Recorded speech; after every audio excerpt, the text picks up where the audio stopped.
Audiolivro Bem-aventurados os pobres em espírito, por Thomas Watson. Capítulo 1. Bem-aventurados os pobres em espírito, porque deles é o reino dos céus. Mateus 5:3. Alguns pensam que este foi o primeiro sermão que Cristo pregou, logo merece a nossa melhor atenção. Bem-aventurados os pobres em espírito. Nosso Senhor Jesus Cristo, ao começar a erguer o edifício alto e impotente da bem-aventurança, coloca a pobreza em espírito como fundamento. Mas nem toda pobreza é abençoada. 1. Apresentarei uma distinção em 4 pontos. Faço uma distinção entre pobreza de bens e pobreza em espírito. Existem os pobres do diabo. Existem aquelas pessoas que são pobres e ímpias, cujas roupas não estão mais rasgadas do que as suas consciências. Existem alguns cuja pobreza é seu pecado, os quais, por imprudência ou extravagância, reduziram a si mesmos à pobreza. Eles podem ser pobres de bens, mas não são pobres em espírito. Faço uma distinção entre espiritualidade pobre e pobres em espírito. Aquele que está sem a graça é espiritualmente pobre, mas não é pobre em espírito. Ele não conhece a sua própria miséria. Você não sabe que é pobre. Apocalipse 3:17. Aquele que não está consciente de sua pobreza é pobre no pior sentido. Faço uma distinção entre pobres de espírito e pobres em espírito. Aquelas pessoas que são pobres de espírito têm almas mesquinhas e agem de modo indigno. São aquelas pessoas avarentas que, mesmo tendo muitos bens, mal conseguem comprar comida para si mesmas, que vivem de modo mesquinho e estão prontos para desejar a própria morte, porque são forçados a gastar algo devido às demandas naturais. Salomão chama isso de um mal que ele viu debaixo do sol. Aquele a quem Deus conferiu riquezas, bens e honra, e nada lhe falta de tudo o que a sua alma deseja. Mas Deus não lhe concede que desfrute disso. Ficará para um estranho. Também isto é vaidade e grande mal. Eclesiastes 6:2. A religião verdadeira não torna ninguém mesquinho. Embora ela ensine a prudência, ela não ensina a avareza. Também há aqueles que agem de uma maneira que fica aquém da sua condição como cristãos. Eles se conformam pecaminosamente e se prostituem conforme o desejo de outras pessoas. Tais pessoas são um tipo de metal vil que aceitará qualquer impressão em si. Por uma moeda de prata, elas se desfazem da joia de uma boa consciência. Elas seguirão a religião popular e dançarão conforme a música do diabo, caso algum de seus superiores a ordene a fazer isso. Tais pessoas são pobres de espírito, mas não pobres em espírito. Faço uma distinção entre pobre no sentido evangélico e pobre no sentido papista. Os papistas interpretam o texto de forma errada, por pobres em espírito. Eles entendem aqueles que renunciam às suas propriedades, fazem um voto de pobreza voluntária e vivem reclusos em seus mosteiros. Mas Cristo nunca quis dizer isso. Ele não declara bem-aventurados aqueles que se tornam pobres, abandonando suas propriedades e vocações, mas sim aqueles que são pobres no sentido evangélico. Então, o que devemos entender por pobres em espírito? A palavra grega traduzida para pobre não é usada apenas em um sentido estrito, para aqueles que vivem da caridade dos outros, mas em um sentido mais amplo, a saber, para aqueles que estão destituídos tanto de consolo interno quanto externo. Pobres em espírito, então, significa aqueles que são levados ao conhecimento dos seus pecados e, não vendo nenhuma bondade em si mesmos, abandonam toda a esperança no eu e se entregam totalmente à misericórdia de Deus em Cristo. A pobreza em espírito é uma espécie de morte do eu. Calvino diz que os pobres em espírito são aqueles que não veem nada em si mesmos, mas buscam refúgio na misericórdia divina. Assim aconteceu com o publicano. Ó Deus, tem pena de mim, que sou pecador. Lucas 18:13.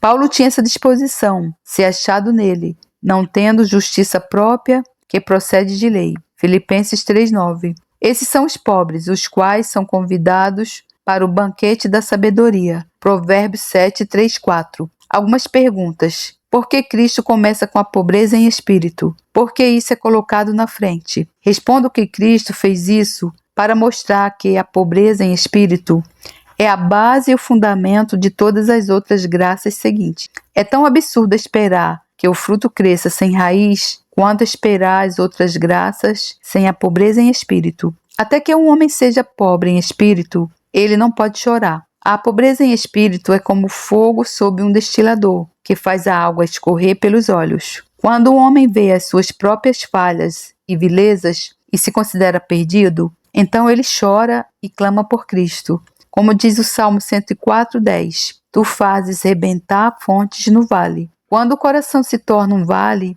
e é rebaixado pela pobreza em espírito, então as fontes da tristeza piedosa arrebentam ali. Até que um homem seja pobre em espírito, ele não pode ter fome e sede de justiça. Ele deve primeiramente perceber a sua necessidade antes de poder ter fome. Portanto, Cristo começa com a pobreza em espírito, porque isso antecede tudo o que vem a seguir. Qual é a diferença entre pobreza em espírito e humildade? Elas são tão parecidas que já foram consideradas como sinônimos. Crisóstomo, por pobreza em espírito, entende a humildade. No entanto, acho que há alguma diferença. Elas diferem como a causa e o efeito. Acredito que a pobreza em espírito é a causa da humildade, pois quando o homem vê a sua necessidade de Cristo e como vive das esmolas da livre graça, isso torna humilde. Aquele que é sensível à sua própria nulidade e miséria, abaixa a cabeça em humildade. A humildade é flor perfumada que cresce a partir da pobreza em espírito. Qual é a diferença entre pobreza em espírito e negar a si mesmo? Respondo que em algumas coisas elas convergem em si, mas em outros casos elas divergem. Pois aquele que é pobre em espírito é aquele que tem negado a si mesmo. Tal pessoa renuncia a toda boa opinião sobre si mesma. Ela reconhece a sua dependência de Cristo e da livre graça. Mas em algumas coisas há uma diferença entre a pobreza em espírito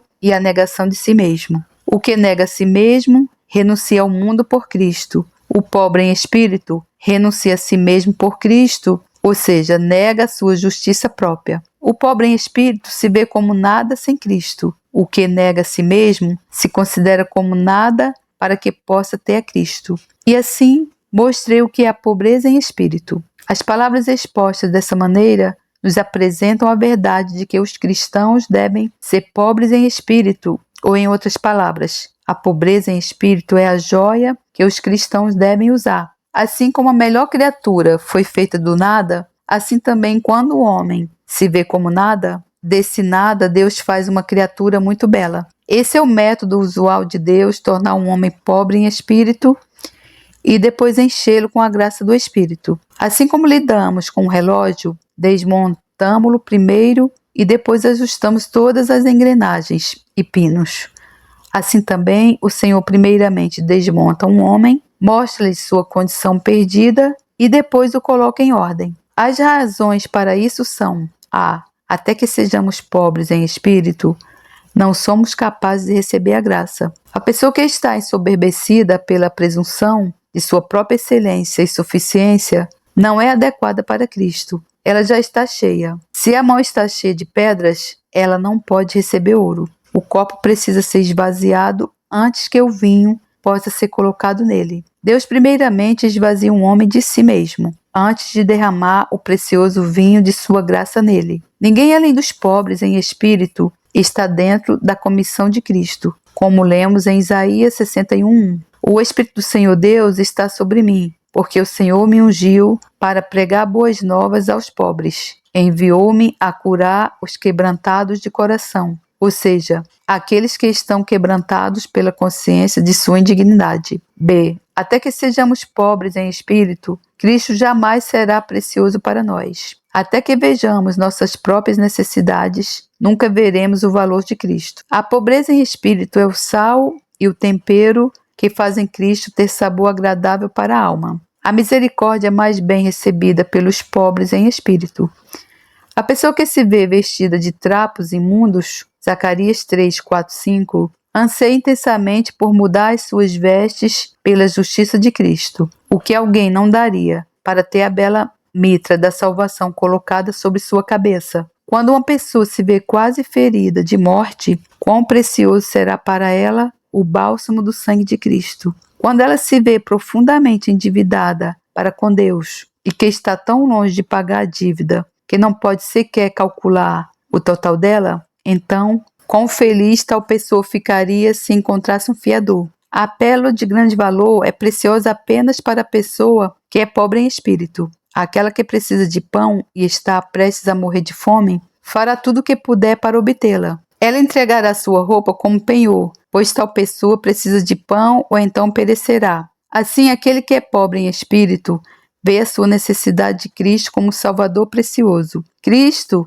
e a graça é graça para tal pessoa. Ela fará qualquer coisa pelo pão da vida. Portanto, Deus quer que a alma esteja assim qualificada para que possa valorizar e estimar mais o Senhor Jesus. C. Até que sejamos pobres em espírito, não podemos ir para o céu. O nosso texto diz: deles é o reino dos céus. A pobreza em espírito nos prepara para o céu. Por natureza, o homem é inflado de autoestima, e a porta do céu é tão estreita que ele não pode entrar. Ora, a pobreza em espírito diminui a alma. Ela corta suas superfluidades e então deixa a pessoa apta para entrar pela porta estreita. Uma corda grande não pode passar pelo buraco da agulha, mas se ela for desfeita e transformada em fios pequenos, então ela passará.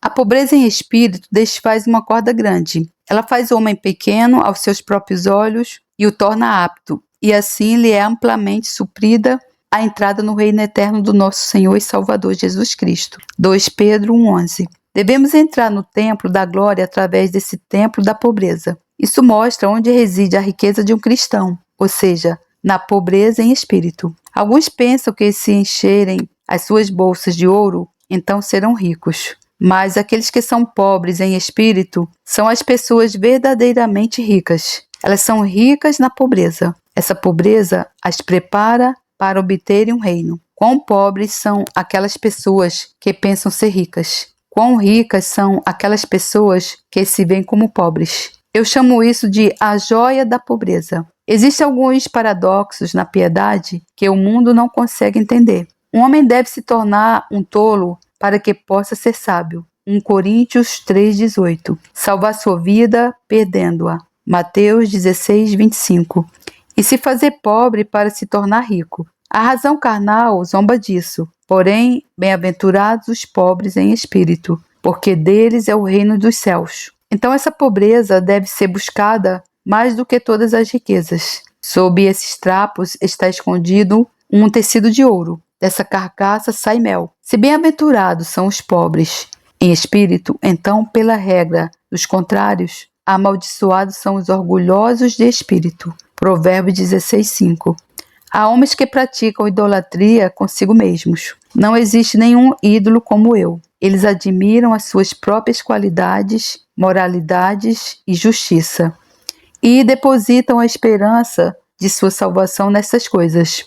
Existem muitos que são bons demais para ir para o céu. Eles são autossuficientes e não precisam viver de esmolas ou se tornarem devedores de Cristo. O diabo soprou e encheu essas bexigas de orgulho e elas estão infladas em sua própria presunção. Mas isso é como o inchaço de um homem enfermo. Quando está grande, significa apenas estar doente. Tal era o caso daquele homem que estava orgulhoso de sua justiça. O fariseu ficou em pé e orava de si para si mesmo, desta forma: ó Deus, graças te dou, porque não sou como os demais homens, roubadores, injustos e adúlteros, nem ainda como este publicano. Jejuo 2 vezes por semana e dou o dízimo de tudo o que ganho. Lucas 18:11. Aqui estava um homem que se exaltou em seu orgulho, mas o publicano, que era pobre em espírito, ficou de longe e nem ousava levantar os olhos para o céu, mas batia no peito dizendo: ó Deus, tem pena de mim, que sou pecador.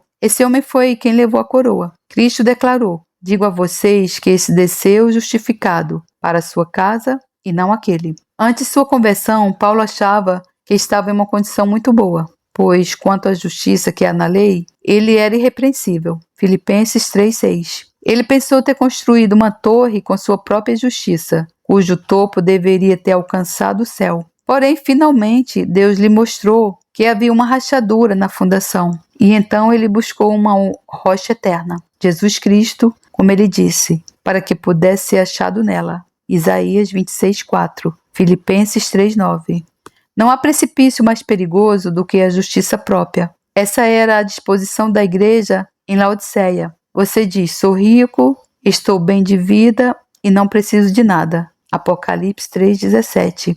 Ela achava que não precisava de nada, quando na verdade não tinha nada. Quantas pessoas já foram condenadas assim? Vemos alguns navios que escaparam das rochas, mas que ficaram encalhados nos bancos de areia. Assim acontece com alguns que escaparam das rochas dos pecados grosseiros, porém ficaram encalhados nos bancos de areia da justiça própria. Como é difícil convencer tais pessoas do perigo que estão correndo. Elas não acreditam que precisam de ajuda para sair de suas masmorras de trapos imundos. Elas não podem ser persuadidas que a sua situação é tão ruim quanto outros afirmam que é. Cristo diz que elas são cegas. Elas são como a serva de Sêneca, que nasceu cega, mas se recusava a acreditar nisso. Ela dizia que a casa estava escura, mas que ela não era cega. Cristo diz que tais pessoas estão nuas, e então oferece a sua veste branca para cobri-las. Mas elas têm uma opinião diferente. Pensam que estão bem vestidas e, porque elas são cegas, não conseguem ver que estão nuas. Muitas pessoas perecem por buscarem ser os seus próprios salvadores. Ah, como eu gostaria que isso servisse para fazer o pecador orgulhoso deixar de confiar em si mesmo. Uma pessoa jamais cai em si mesma até que abandone a si mesma. E ninguém pode abandonar a si mesmo até que Cristo entre nele. 3. Os efeitos da pobreza em espírito. Se a pobreza em espírito é tão necessária, como posso saber se sou pobre em espírito? Pelos efeitos abençoados dessa pobreza, que são os seguintes. A pessoa que é pobre em espírito está desmamada de si mesma. Como disse o salmista, como a criança desmamada se aquieta nos braços de sua mãe, assim a minha alma dentro de mim. Salmo 131:2. É difícil para um homem se desmamar de si mesmo. A videira se agarra e se apoia em tudo que está próximo a ela. Da mesma forma, sempre que há algum galho ou algo em que uma pessoa tenta se segurar para se apoiar, como é difícil ser completamente desapegado de si mesmo. Os pobres em espírito estão divorciados de si mesmos. Eles veem que sem Cristo nada lhes resta senão ir para o inferno. Eles dizem: a minha alma é como uma criança desmamada. A pessoa que é pobre em espírito é uma admiradora de Cristo. Ela tem pensamentos elevados sobre Jesus, ela se vê nua e corre para Cristo, para ser vestida com as vestes da justiça dele. Ela se vê ferida e, como um servo machucado, corre para a água, pois ela tem sede do sangue de Cristo, a água da vida. Tal pessoa declara: Senhor, dá-me Cristo ou eu morro. A consciência se transforma em uma serpente ardente e a morde. Então ela abriria mão do mundo todo para obter uma serpente de bronze. Ela se vê em estado de morte e passa a valorizar uma folha da árvore da vida, que serve tanto para alimento quanto para remédio. O pobre em espírito vê todas as suas riquezas em Cristo, que é a sua sabedoria, justiça, santificação. 1 Coríntios 1. Toda vez que percebe uma de suas necessidades, ele recorre a esse tesouro. Ele adora a plenitude que há em Cristo. Dizem a respeito do óleo em Reis que, embora o usem quase continuamente, ele jamais se esgota. Assim é o sangue de Cristo. Ele jamais pode ser esgotado. Aquele que é pobre em espírito recorre continuamente a essa fonte. Atribui um alto valor e apreciação a Cristo. Se esconde nas feridas de Cristo. Se banha no seu sangue e se envolve na roupa de Cristo. Tal pessoa percebe a escassez espiritual e a fome que se encontra. E assim ela foge para Cristo. Ela diz: mostre-nos o Senhor, e isso nos basta. João 14:8. A pessoa que é pobre em espírito está sempre lamentando por seu estado espiritual. Ela é muito parecida com um pobre que está falando sobre suas necessidades. Não tem nada para ajudar a si mesma e está prestes a morrer de fome. O mesmo acontece com a pessoa que é pobre em espírito. Ela está sempre se lamentando de suas necessidades, dizendo: eu quero um coração quebrantado e um coração agradecido. Tal pessoa vê a si mesma como a criatura mais necessitada. Embora ela não ouse negar a obra da graça, o que seria dar falso testemunho contra o Espírito, contudo, ela se entristece por não ter mais graça. Essa é a diferença entre um hipócrita e um filho de Deus. O hipócrita está sempre falando sobre o quão bom ele é. Um filho de Deus se entristece acerca do bem que lhe falta. Um se alegra por ser tão bom, o outro se entristece por ser tão mau. O pobre em espírito vai de ordenança em ordenança em busca de suprimento para as suas necessidades. Ele deseja ter as suas graças aumentadas. Faça esse teste e você saberá se é pobre em espírito. Enquanto outros reclamam que querem filhos ou que querem mais bens, você deseja mais graça? Isso é um bom sinal. Como está escrito em Provérbios 13:7, uns se dizem ricos sem terem nada, outros se dizem pobres tendo muita riqueza. Provérbios 13:7. Existem alguns mendigos que morreram ricos. O pobre em espírito, que passou toda a vida no portão da misericórdia e viveu das esmolas da graça livre, morreu rico na fé e é herdeiro de um reino eterno. A pessoa que é pobre em espírito é humilde de coração. Os ricos geralmente são orgulhosos e arrogantes, mas os pobres são submissos. O pobre em espírito deita no pó ao sentir a sua indignidade. Jó disse: por isso me abomino e me arrependo no pó e na cinza. Jó 42:6. A pessoa que é pobre em espírito olha para as excelências dos outros e para as suas próprias fraquezas. Ela não apenas não nega seus pecados, como também não nega os seus deveres. Quanto mais graça ela tem, mais humilde ela é, porque agora se vê como uma grande diante de Deus. Se ela pode cumprir algum dever, ela reconhece que isso acontece devido à força de Cristo mais do que a sua própria força. Filipenses 4:13. Assim como o navio chega ao porto mais pelo benefício do vento do que pela sua vela, assim também quando um cristão faz algum bom progresso, isso acontece mais pelo vento do Espírito de Deus do que pela vela do seu próprio esforço. Aquele que é pobre em espírito, mesmo quando age da maneira mais santa, confessa que é o principal dos pecadores. 1 Timóteo 1,15. Ele fica mais envergonhado com a deficiência de suas graças do que outros com o excesso de seus pecados. Nem ousa dizer que orou ou que chorou. Ele vive, porém não ele, mas Cristo vive nele. Gálatas 2:20. Ele trabalha, porém não ele, mas sim a graça de Deus. 1 Coríntios 15:10. A pessoa que é pobre em espírito ora muito. Ela vê o quão longe está do padrão de santidade. Portanto, pede por mais graça. Senhor, dê-me mais fé, mais conformidade com Cristo. Um homem pobre está sempre mendigando. Essa é uma maneira de saber quem é pobre em espírito. Tal pessoa está sempre pedindo esmolas espirituais. Ela bate à porta do céu, envia suspiros, derrama lágrimas e não sairá da porta até que receba as esmolas divinas. Deus ama uma ousadia modesta na oração. Tal pessoa não será rejeitada. A pessoa que é pobre em espírito está contente em aceitar Cristo segundo os termos dele. O pecador orgulhoso buscará argumentar e barganhar com Cristo. Ele deseja ter Cristo e seus prazeres, Cristo e sua avareza. Mas a pessoa que é pobre em espírito vê que está perdida sem Cristo e está disposta a tê-lo segundo os termos impostos por ele. Ela deseja tê-lo tanto como um príncipe para governá-la, quanto como um salvador para salvá-la. Cristo Jesus, meu Senhor. Filipenses 3:8. As pessoas que estão em um castelo que há muito tempo está sitiado, estando prestes a ser capturadas, se renderão sob quaisquer condições para salvar suas vidas. A pessoa cujo coração foi uma fortaleza para o diabo, que resistiu por muito tempo contra Cristo, uma vez que Deus a conduz à pobreza em espírito e ela se vê condenada sem Cristo, então ela admite que Deus proponha quaisquer termos de condição e ela os assinará prontamente, dizendo: Senhor, o que queres que eu faça? Atos 9:6.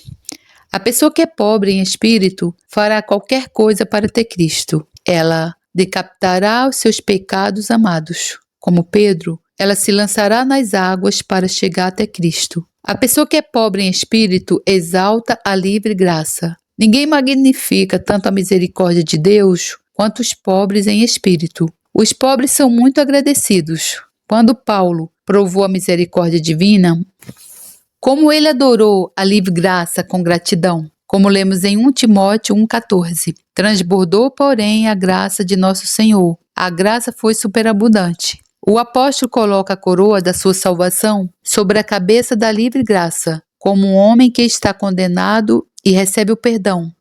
Assim ele proclama grandemente a bondade e a misericórdia do seu príncipe. Dessa maneira, Paulo exibe a livre graça em suas cores magníficas. Ele permeia todas as suas epístolas com a graça soberana. Assim como um recipiente que foi perfumado faz com que a água absorva o mesmo gosto desse perfume. Assim também Paulo, que foi um recipiente perfumado com misericórdia, faz com que todas as suas epístolas tenham o gosto da livre graça.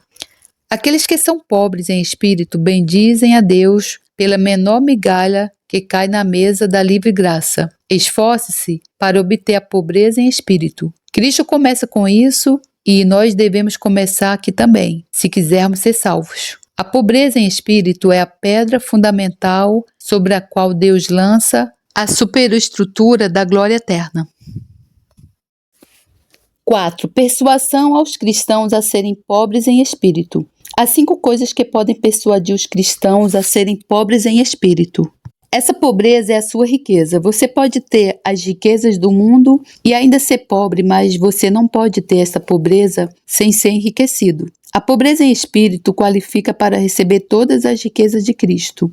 Essa pobreza é sua nobreza. Deus olha para você como uma pessoa honrada. A pessoa que é vil aos seus próprios olhos é preciosa aos olhos de Deus. A maneira de subir é descer. Deus estima o vale como aquilo que é mais alto. A pobreza em espírito tranquiliza eternamente a alma. Quando uma pessoa é levada a deixar de confiar em si mesma e passa a confiar em Cristo, uma calma abençoada invade o seu coração. Ela pensa: sou pobre, mas o meu Deus suprirá todas as minhas necessidades. Filipenses 4,19. Sou indigna, mas Cristo é digno. Sou indigente, mas Cristo é infinito.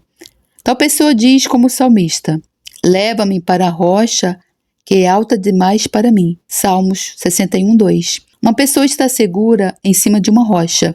Quando a alma deixa de confiar em si mesma e passa a confiar na rocha, que é Cristo, então ela está estabelecida em um fundamento firme. Esse é o caminho para o consolo. Você será ferido em seu espírito até que venha a ser pobre em espírito. A pobreza em espírito abre o caminho para a bem-aventurança. O nosso texto diz: bem-aventurados os pobres em espírito. Você é pobre em espírito? Então você é bem-aventurado. Você é feliz por ter nascido. Se você perguntar: em que consiste essa bem-aventurança? Leia as seguintes palavras: porque deles é o reino dos céus. Os pobres em espírito são enriquecidos com o reino celestial, porque deles é o reino dos céus. Porque deles é o reino dos céus. Mateus 5:3. Aqui está uma alta promoção para os santos. Eles serão elevados a um reino celestial, alguns aspirando à grandeza terrena. Falam de um reinado temporal aqui. Porém, nesse caso, a Igreja de Deus na terra não seria militante, mas sim triunfante. Todavia, é certo que os santos reinarão de maneira gloriosa, porque deles é o reino dos céus. Um reino é um pináculo e o auge de toda a felicidade terrena, o que será honra para todos os seus santos. Salmo 149:9. Assim diz o nosso Salvador, porque deles é o reino dos céus. Todos os súditos de Cristo são reis. Pelo reino dos céus, entende-se aquele estado de glória que os santos desfrutarão quando reinarão com Deus e os anjos para sempre. Quando então, pecado, inferno e morte terão sido completamente derrotados. Para ilustrar isso, mostrarei primeiramente em que os santos no céu são semelhantes a reis. Os reis têm seus distintivos ou regalias, seus sinais de realeza e de majestade. Os reis têm suas coroas. Da mesma forma, os santos, após a morte, recebem a sua coroa real, como lemos em Apocalipse 2:10. Seja fiel até a morte, e eu lhe darei a coroa da vida. Os crentes não são apenas perdoados, mas coroados. A coroa é um sinal de honra. Uma coroa não é para todos. Ela não servirá em todas as cabeças. Uma coroa deve ser usada apenas por reis e pessoas de renome. Salmos 21:3. A coroa que os pobres em espírito usarão no céu é uma coroa honrosa. Deus mesmo os estabelece em sua honra e coloca a coroa real sobre a cabeça deles. E essa coroa que os santos usarão, que é divinamente gloriosa e ilustre, excede todas as outras. Essa coroa é mais pura. Outras coroas, embora feitas de ouro, têm em si muitas impurezas. Elas trazem consigo as suas aflições. Uma coroa de ouro não pode ser recebida sem que traga consigo os seus espinhos. Existem tantas perturbações que vêm juntas com tal coroa que ela pode causar dor de cabeça. Isso levou Ciro a dizer que se as pessoas soubessem das preocupações que ele tinha que suportar devido à coroa imperial, ele pensava que poucas pessoas se curvariam para pegá-la. Mas a coroa dos santos é destituída de cruzes. Ela não é misturada com a preocupação de mantê-la, nem com o medo de perdê-la. O que Salomão diz, em outro sentido, posso dizer a respeito da coroa da glória. Não acrescenta nenhum desgosto a ela. Provérbios 10, 22. Essa coroa, como a harpa de Davi, afasta o espírito maligno da tristeza e da inquietação. Assim como não pode haver alegria no inferno, assim também não pode haver tristeza no céu. Essa coroa de glória não atrai inveja. O próprio filho de Davi o invejou e tentou tirar-lhe a coroa da cabeça. Uma coroa real, frequentemente, é alvo de inveja e de ambição. Mas a coroa que os santos usarão está livre da inveja. Um santo não invejará outro, porque todos serão coroados. E embora uma coroa possa ser maior do que outra, cada um terá uma coroa tão grande quanto puder carregar. Essa é uma coroa que nunca perece. Outras coroas se desgastam, rapidamente perecem, porque as riquezas não duram para sempre, nem a coroa, de geração em geração. Provérbios 27, 24. Henrique VI foi honrado com as coroas de 2 reinos, França e Inglaterra. A coroa do primeiro foi perdida através da facção de seus nobres, e a outra coroa foi arrancada de sua cabeça 2 vezes. A coroa tem muitos herdeiros e sucessores. A coroa é algo que murcha. A morte é um verme que se alimenta dela, mas a coroa da glória é imperecível. Ela nunca perde o seu brilho. 1 Pedro 5,4. Ela não é como a rosa que perde sua cor e viço. Essa coroa não pode murchar, mas permanece sempre nova e resplandecente. A eternidade é a joia da coroa dos santos. Os reis têm seus trajes reais. O traje real é uma vestimenta com a qual os reis se vestem. O rei de Israel e Josafá, rei de Judá, estavam assentados, cada um no seu trono, vestidos de trajes reais. 2 Crônicas 18:9.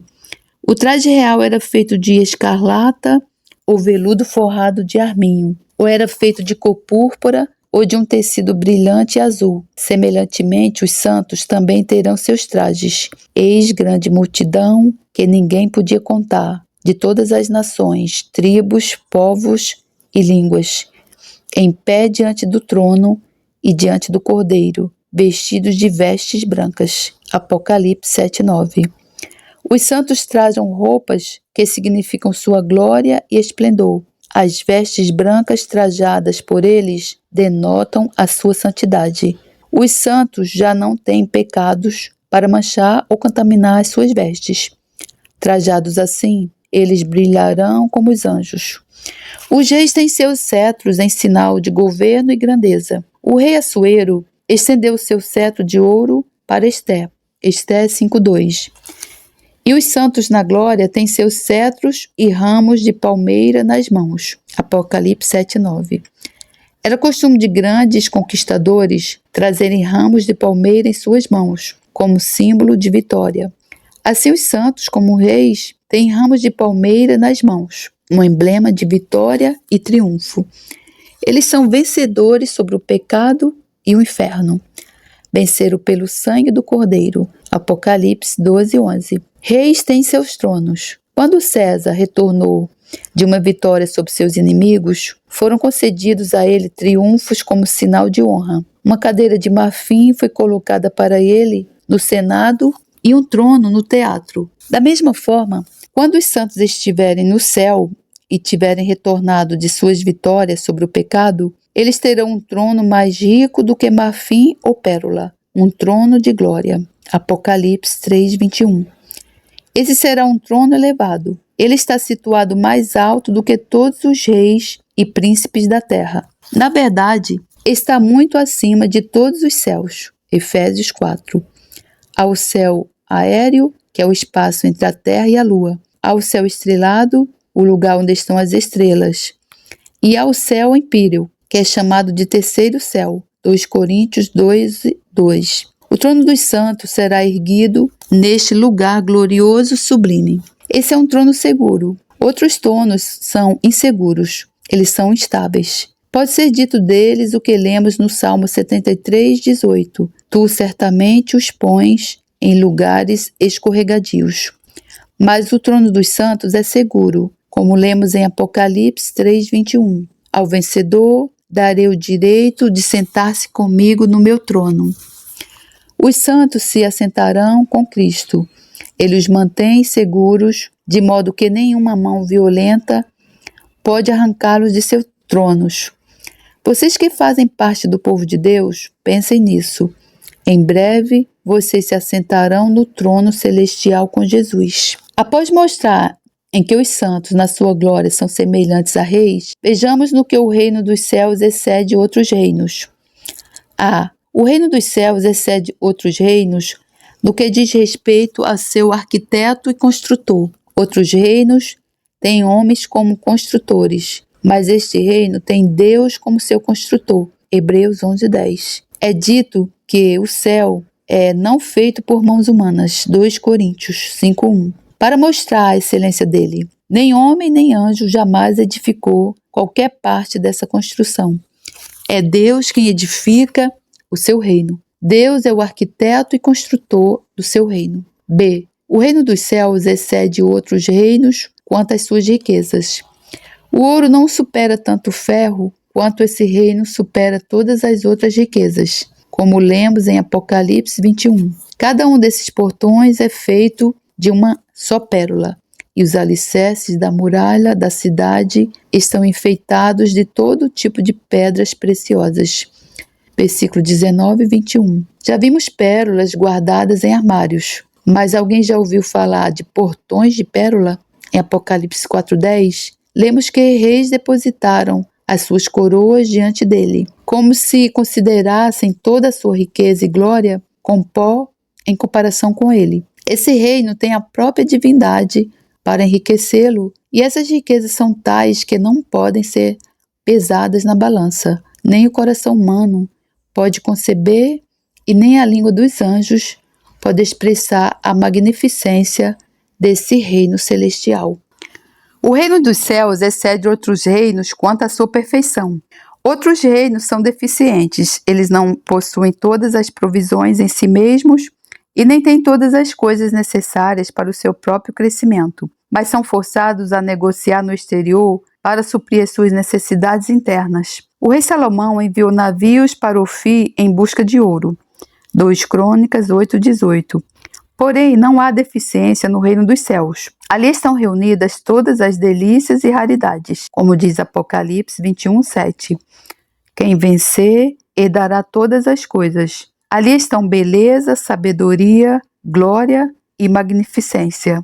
Ali está a árvore da vida no meio daquele paraíso. Todas as coisas podem ser encontradas ali, exceto o pecado e a tristeza, cuja ausência aumenta a bem-aventurança desse reino. D. O reino dos céus excede outros reinos em sua segurança.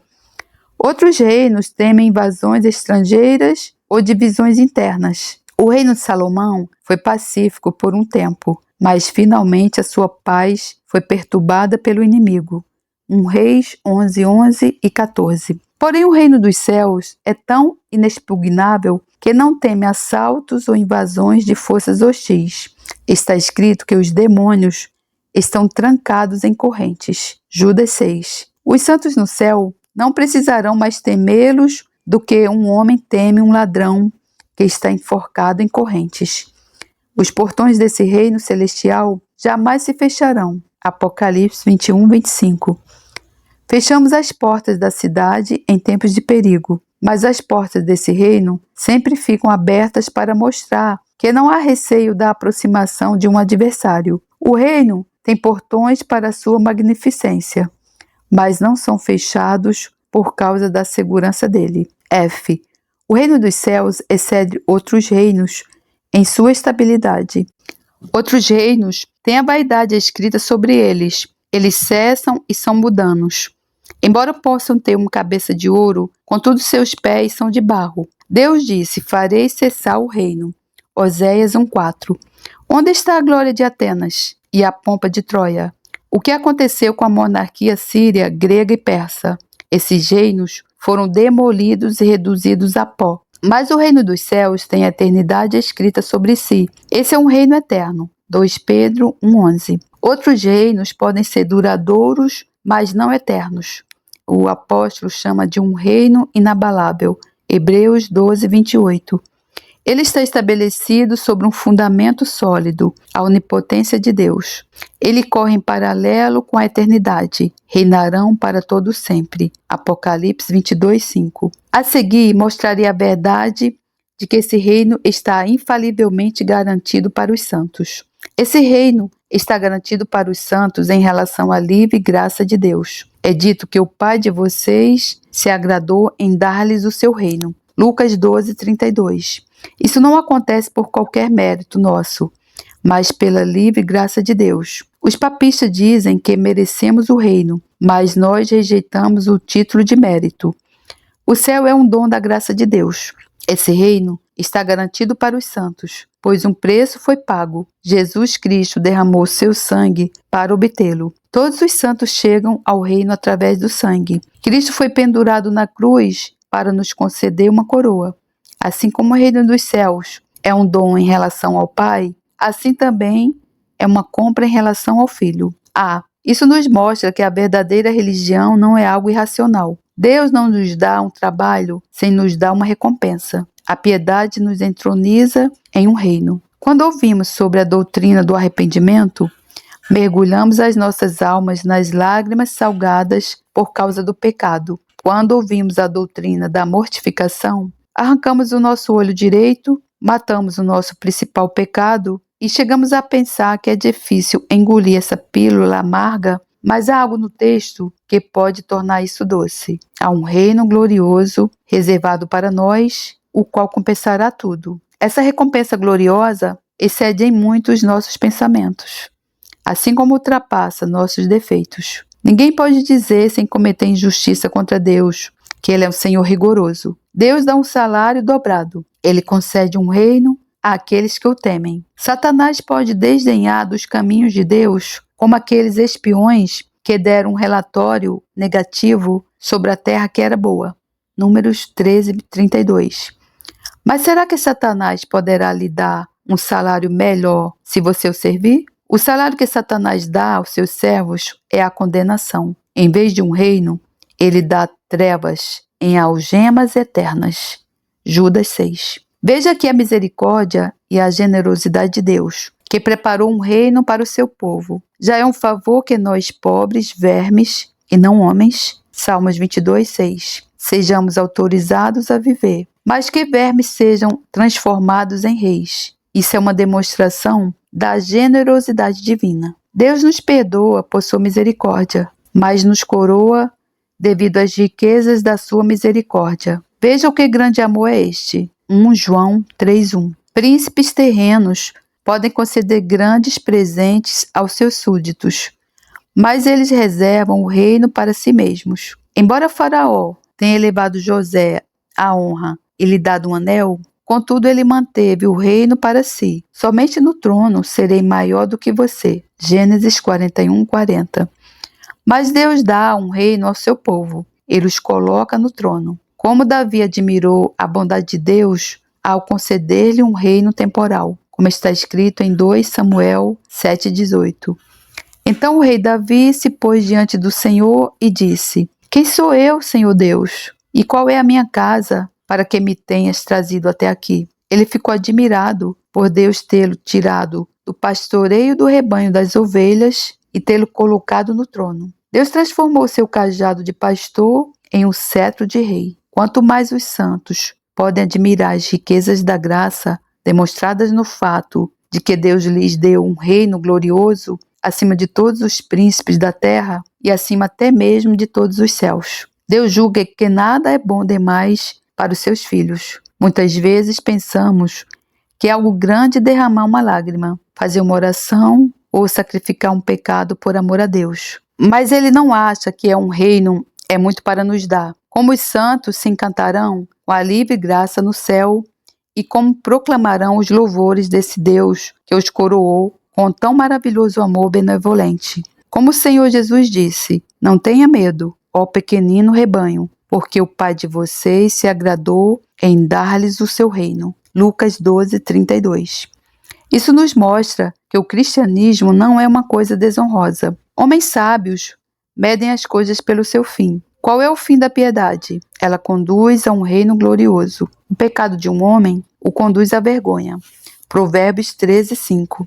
Que fruto você teve daquelas coisas das quais agora você está envergonhada? Romanos 6:21. Mas a religião traz honra. Provérbios 4:8. Ela conduz uma pessoa a um trono, a uma coroa, ela termina em glória eterna. Um pecador comete uma tolice ao afrontar um santo. É como Simei, que afrontou Davi, enquanto esse estava prestes a ser coroado rei. Um santo age com sabedoria quando despreza uma afronta. Diga como Davi, quando dançou diante da arca: me farei ainda mais desprezível. 2 Samuel 6:22. Se orar, ouvir e servir o meu Deus é servil, então me farei ainda mais desprezível. Isso será a minha excelência e glória. Eu estou fazendo agora o que me levará a um reino. Pense que não é uma desonra ser um cristão. Eu falo principalmente a vocês que estão começando nos caminhos de Deus. Talvez vocês possam encontrar pessoas que os afrontarão e os criticarão. Recebam as afrontas deles como uma coroa para suas cabeças. Desprezem as suas críticas, tanto quanto o seu louvor. Lembre-se de que há um reino reservado para o piedoso. O pecado arrasta o inferno atrás de si, mas a graça traz uma coroa em suas mãos. Veja aqui algo que pode fazer com que o povo de Deus anseie pela morte, pois é nessa ocasião que eles entrarão em seu reino glorioso. De fato, os ímpios podem temer a morte. Ela não os levará para um reino, mas para uma masmorra horrível. O inferno é a prisão onde eles devem apodrecer para sempre com o diabo e seus demônios. Para cada pessoa sem Cristo, a morte é o rei dos terrores. Porém, os piedosos podem anelar pela morte, pois ela os elevará para um reino. Quando o pai de Cipião lhe contou sobre a glória com a qual a alma seria revestida em um estado de imortalidade, então disse Cipião: por que eu devo passar tanto tempo nesta terra? Por que eu não morro logo? Os crentes não são perfeitamente felizes até a morte. Quando Creso perguntou a Solon quem ele considerava feliz, ele respondeu indicando que era Telos, um homem que estava morto. Um cristão na morte será completamente estabelecido em sua honra. O óleo da unção será derramado sobre ele e a coroa real será colocada sobre a sua cabeça. Em seus funerais, os trácios costumavam tocar música festiva. Os pagãos, como observa Teócrito, faziam um banquete fúnebre por causa da felicidade na qual supunham que os falecidos haviam entrado. Os santos são agora herdeiros do reino. Tiago 2,5. Será que o herdeiro não deseja ser coroado? Verdadeiramente, temos o suficiente para nos desligar deste mundo e nos fazer dispostos a partir daqui. Os santos por pão têm comido cinzas. Salmo 102:9. Eles estão aqui em uma condição de sofrimento, como lemos no Salmo 141:7. Como quando se lavra açúcar a terra, assim os nossos ossos são espalhados à boca da sepultura. Quando o homem ara a terra, o pó se espalha por todos os lados. Aqui vemos santos feridos por todos os lados e os nossos ossos espalhados à beira da sepultura. Em Romanos 8:36 é dito: por amor de ti, somos entregues à morte continuamente. mas somos destinados a um reino, pois quando o corpo é enterrado, a alma é coroada. Quem não estaria disposto a navegar durante uma tempestade se tivesse certeza que seria coroado assim que chegasse à costa? Porque as pessoas piedosas parecem tão pálidas ao pensar na morte, como se estivessem indo para a execução, em vez de estarem indo para a sua coroação. Embora devêssemos estar dispostos a ficar aqui por mais um tempo para fazer nosso serviço, contudo, como Paulo, devemos desejar partir e estar com Cristo. Filipenses 1:23. O dia da dissolução da vida de um crente é o dia do começo de sua nova vida. 6. Como saber que esse reino glorioso nos será dado após a morte? Porém, alguém pode perguntar: como podemos saber que esse reino glorioso nos será dado após a morte? Deus estabeleceu o seu reino da graça dentro de cada um de seus filhos. Como lemos em Lucas 17:21. O reino de Deus está entre vocês. Lucas 17:21.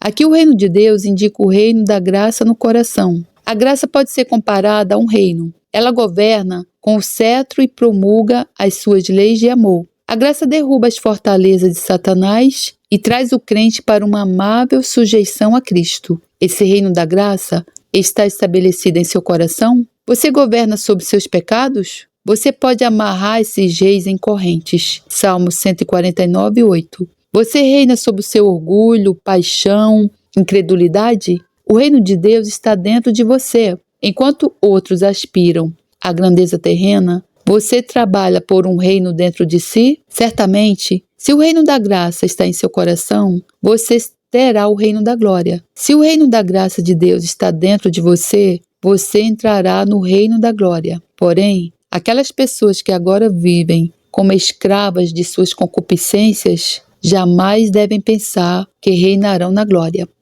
Se você é um crente, então irá para esse reino bendito, pois é dito que aqueles que são ricos em fé são também herdeiros do reino. Tiago 2:5. A fé é um ato heróico na alma.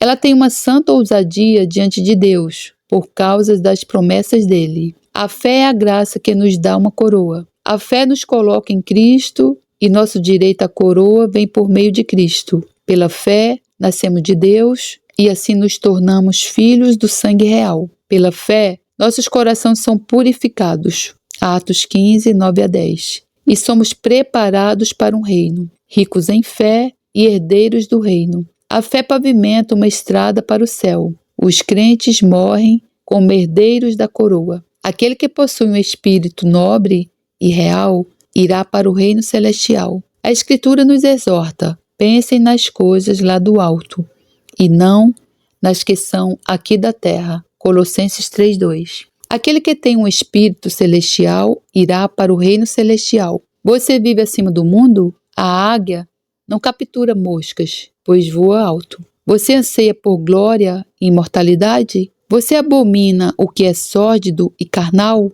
Você consegue manter sob seus pés todas as coisas deste mundo? O céu está em seus olhos, Cristo em seu coração e o mundo sob seus pés? Aquele que tem tal espírito real, que busca nada menos do que uma coroa, este habitará nas alturas. Isaías 33:16.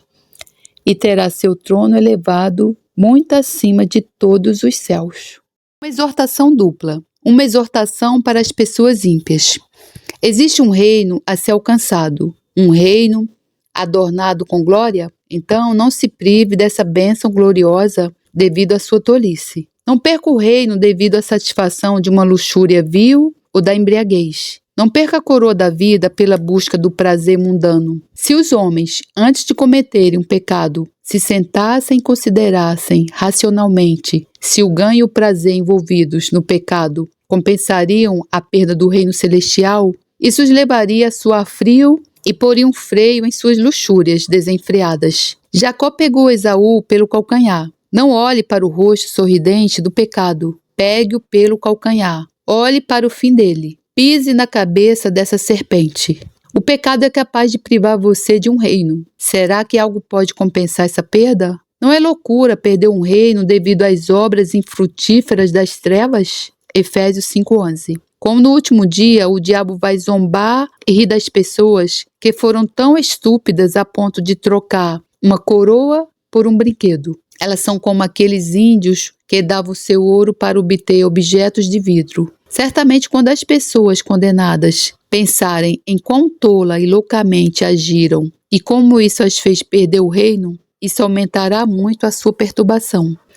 Uma exortação para as pessoas piedosas a respeito de duas coisas. A. Existe um reino reservado para nós? Então, que isso seja uma motivação para o dever. Faça todo o serviço que puder para Deus enquanto viver. Gaste-se e seja gasto, conforme 2 Coríntios 12:15. A recompensa é honrosa. Os pensamentos de um reino deveriam adicionar asas à oração e fogo ao zelo. Pergunte a si mesmo o que você fez por Deus. Que amor você demonstrou pelo seu nome? Que zelo mostrou por sua glória? Onde está a cabeça daquele Golias da luxúria que você matou por amor a ele? Parece-me que deveríamos, às vezes, ir para nossos quartos e chorar, considerando quão pouco fizemos por Deus. Que baixa desproporção há entre o nosso serviço e a nossa recompensa. O que são todas as nossas lágrimas e jejuns comparados a um reino? Desenvolva todos os seus talentos para Deus. Faça das estações da graça oportunidades para o serviço. E para que você haja com mais vigor para Deus, tenha certeza de que quanto mais trabalho você fizer, maior será a sua glória. Cada santo terá um reino, mas quanto mais serviço alguém fizer por Deus, maior será seu reino. Existem graus de glória, como provarei a seguir. Primeiramente, porque há graus de tormento no inferno. Estes sofrerão juízo muito mais severo. Lucas 20:47. Aqueles que fazem da religião uma capa para seu pecado terão um lugar mais quente no inferno. Ora, se há graus de tormento no inferno, então, pela regra dos contrários, há graus de glória no reino dos céus. Além disso, visto que Deus, em sua livre graça, recompensa as pessoas de acordo com suas obras, portanto, quanto mais serviço elas fizerem, maior será sua recompensa, como lemos em Apocalipse 22:12. Eis que venho sem demora, e comigo está a recompensa que tenho para dar a cada um segundo as suas obras. Aquele que fez mais receberá mais. Aquele que ganhou 10 vezes mais do que lhe foi confiado, foi feito governante sobre 10 cidades. Lucas 19:16-17. Isso deve ser um grande estímulo para nós buscarmos a excelência na religião. Quanto mais a lâmpada da sua graça brilhar, mais você brilhará na órbita celestial. Você quer que a sua coroa seja mais brilhante, seu reino seja maior, seus ramos de palmeira sejam mais viçosos? Seja um cristão eminente. Faça muito trabalho em pouco tempo. Enquanto você está se dedicando, Deus está acumulando a sua recompensa. Quanto mais glória você traz para Deus, mais glória você receberá de Deus. Viva conforme a dignidade desse reino. Está escrito em 1 Tessalonicenses 2:12. Vivam de uma maneira digna de Deus, que os chama para o seu reino e a sua glória. Vivam como reis. Deixem a majestade da santidade resplandecer em seus rostos. Aqueles que olharam para Estevão viram seu rosto como se fosse o rosto de um anjo. Atos 6:15. Um brilho angelical foi visto em seu semblante. Quando brilhamos em zelo, humildade e santidade, isso nos embeleza e nos honra aos olhos das outras pessoas e nos faz parecer como herdeiros de uma coroa celestial. Temos aqui um consolo para o povo de Deus em caso de pobreza. Deus lhes preparou um reino. Deles é o reino dos céus. Um filho de Deus muitas vezes está em uma condição tão precária no mundo que não tem um palmo de terra para herdar. Ele é pobre quanto ao seu bolso, tanto quanto é pobre em espírito. Mas aqui é aberta uma fonte de consolação. O santo mais pobre é herdeiro de um reino que supera todos os reinos e principados do mundo. Mais do que o diamante supera a sujeira. Esse reino é sempre pá e sem fim. Basílio declara: a esperança de receber um reino deveria levar o cristão a enfrentar todas as suas aflições com alegria. Lutero costumava dizer: o mar da misericórdia de Deus transbordando em bênçãos espirituais, deveria afogar todos os sofrimentos dessa vida. Será que vocês agora vivem vestidos em trapos? No futuro, vocês usarão vestes brancas. Será que agora vocês têm apenas pão e água? No porvir, vocês se banquetearão quando entrarem no reino. Aqui vocês bebem a água salgada das lágrimas, mas em breve vocês beberão o vinho do paraíso. Console-se então, pensando em seu reino glorioso.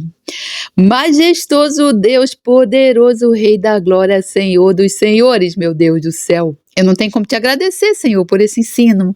Senhor, meu Deus, me ajuda, Senhor, a chegar lá no reino, no teu reino celestial, a buscar a coroa da justiça. Não só a mim, Senhor, mas a todas as pessoas que escutarem esse sermão. Irmão, eu pergunto para você, você quer, irmão, ser como Davi? Deus tirou o cajado da mão dele, né? Ele era um simples pastor de ovelhas e tirou o cajado da mão dele de um simples pastor e deu um cetro de rei na mão dele. E ele passou a governar nações. A Bíblia diz que nós, os santos, iremos julgar as nações. E então, irmão, eu te pergunto, o que você quer, irmão, para a sua vida, para a sua alma? Você, irmão, você vai deixar de perder, você vai deixar de ganhar o reino de Deus, onde você vai ganhar uma pedrinha branca com um novo nome, vai ganhar vestes brancas, vai reinar. Você vai reinar, irmão. Irmão, você vai reinar junto com Deus, irmão. Você sabe o que é isso? É muita coisa, irmão. Você vai reinar com o Rei dos Reis, que é nosso Deus, nosso poderoso, nosso Senhor Jesus Cristo. E, irmão, você não pode, irmão, querer perder uma dádiva como essa, uma honra como essa, um privilégio como esse, por conta, irmão, de se sentar na mesa juntamente com Satanás, de viver no pecado, de viver praticando a iniquidade. Irmão, quanto custa a tua alma ser salva pelo resto da tua vida, irmão? Essa vida é passageira, irmão. Eu nasci ontem, eu já estou com quase 50 anos. Daqui a pouco, quando Deus me chamar, e eu irei muito feliz da vida, porque quando você entrega a vida para Jesus, o medo da morte desaparece de uma forma assim que você fica sem entender. O medo da morte que eu tinha desapareceu. Se Deus quisesse me chamar hoje, eu iria louvando ao Senhor. Irmão, eu vi uma pregação do Spurgeon, onde ele visitava muitos enfermos, já no estado final. E quando ele ia dar extrema unção, ou orar pelas pessoas, almas já moribundas, e ele encontrava pessoas cristãs que estavam certas da salvação, ele via assim um brilho no rosto daquelas pessoas. E a pessoa estava lá na maior paz, na maior calma, porque os anjos do Senhor, os anjos, estavam ali do lado deles, do lado dele. A Bíblia diz que quando Jesus estava lá nas últimas, lá no Getsemane, que os anjos do Senhor os encorajaram. Então, assim, os anjos do Senhor vão fazer conosco quando nós estivermos perto de partir. O medo da morte desaparece. E do contrário, quando ele ia fazer orações por pessoas já em estado terminais, ímpias, afastadas de Deus, filhas de Satanás, porque se você não está em Jesus Cristo, você morrer no pecado, você é chamado filho de Satanás, filho do maligno, porque quem peca é filho de Satanás, não é filho de Deus. Então, as pessoas estavam ali, aqueles rostos dele pareciam umas trevas, a pessoa estava assim, com medo, e quando você vai partir, a morte é do diabo, né? Você sabe, somente quem venceu a morte foi o nosso Senhor Jesus Cristo. E nós também venceremos a morte também, assim como Jesus Cristo. Ele foi o primeiro e nós, os santos, aqueles que vivem em santidade, nós seremos os próximos. Também venceremos a morte. E então, aquelas pessoas ali moribundas, em estado de pecado, sem Jesus, elas estavam assim, com a cara, com o rosto, com a fisionomia, em total desespero, amedrontadas, porque os demônios ficam ali do lado da tua cama, já para te levarem para o inferno. E você, no último suspiro de vida, irmão, se você for clamar por Deus, Deus não vai responder, irmão, porque a Bíblia diz, Deus pode responder, né? Deus pode responder. Deus pode salvar uma pessoa até no último suspiro dela. Mas a Bíblia diz que chega um tempo que nós podemos buscar a Deus ou clamar a Deus, Ele não vai responder, irmão. Ninguém explica Deus. Ninguém explica Deus. A Bíblia diz que as misericórdias de Deus, elas se renovam todas as manhãs. Ou seja, todo dia Deus nos dá uma chance para nos arrependermos dos nossos pecados, reconhecermos o Filho dele como nosso Salvador, confessarmos como nosso Salvador, largarmos a vida de pecado, de iniquidades, carregarmos a nossa cruz, porque só há um caminho para você chegar a Deus. É através do Filho dele, Jesus Cristo. Ninguém chegará ao Pai, que é Deus, ou verá Deus, se não for através do nosso Senhor Jesus Cristo. Aquilo que as pessoas falam, todos os caminhos levam a Deus, é mentira de Satanás. Satanás é um mentiroso. Satanás, ele nos cega. Ele nos deixa surdos. Só Deus que pode, a Bíblia diz, só Deus que arranca a cegueira da nossa vista, através da sua misericórdia, através da sua graça. Só Deus arranca essa cegueira dos nossos olhos. Só Deus pode destampar os nossos ouvidos da surdez. É como diz no Salmo. Ele pode destampar os nossos ouvidos assim, sabe como? Com aqueles pregos que foram pregados nos pés do nosso Senhor Jesus Cristo e nas mãos do nosso Senhor Jesus Cristo. Somente aqueles pregos que podem destampar os nossos ouvidos e a gente escutar a verdade do Evangelho e sermos salvos. Porque o diabo, o Deus desse século, cegou o entendimento das pessoas. Ele não só cegou o entendimento das pessoas, assim como também ele nos deixa surdos. Hoje, eu dou graças a Deus e eu penso assim, meu Deus, como eu podia ser tão cega e tão surda. Assim, irmão, tá você. Você está cego e está surdo. E enquanto você não se voltar para Deus, pedir para Deus entendimento, a ajuda do Espírito Santo de Deus e buscar, irmão, clamar pela tua salvação, Deus não vai abrir o teu coração, aquele coração de pedra vai continuar ali. Deus pode arrancar esse teu coração de pedra e colocar um coração de carne, destapar os teus ouvidos e arrancar a cegueira dos teus olhos. Então, eu oro para que o Senhor Jesus Cristo faça isso pela sua vida, assim como Ele fez na minha. Eu oro e clamo a Deus pela sua vida, a misericórdia de Deus que se renova todas as manhãs pela sua vida. Em nome do Senhor Jesus, eu espero que a sua vida possa ser edificada por esse ensino, porque eu não vou escutar uma vez só, eu vou escutar várias vezes.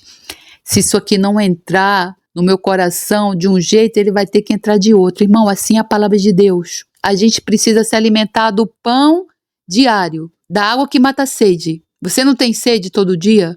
Você precisa se alimentar da palavra de Deus dessa forma. Leia a Bíblia, irmão, em voz alta, repita, volte nos versículos, porque só assim nós poderemos vencer essas trevas e caminharmos em busca do nosso prêmio da boa-aventurança, como disse Paulo. E que a graça do nosso Senhor Jesus Cristo, o amor de Deus e a comunhão do Santo Espírito esteja conosco. Amém. Graças a Deus.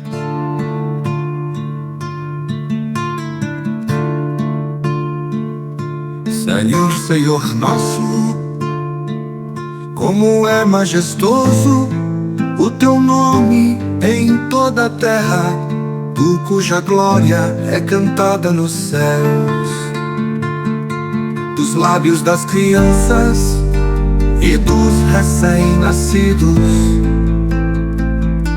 firmaste o teu nome como fortaleza por causa dos teus adversários, para silenciar o inimigo que busca vingança.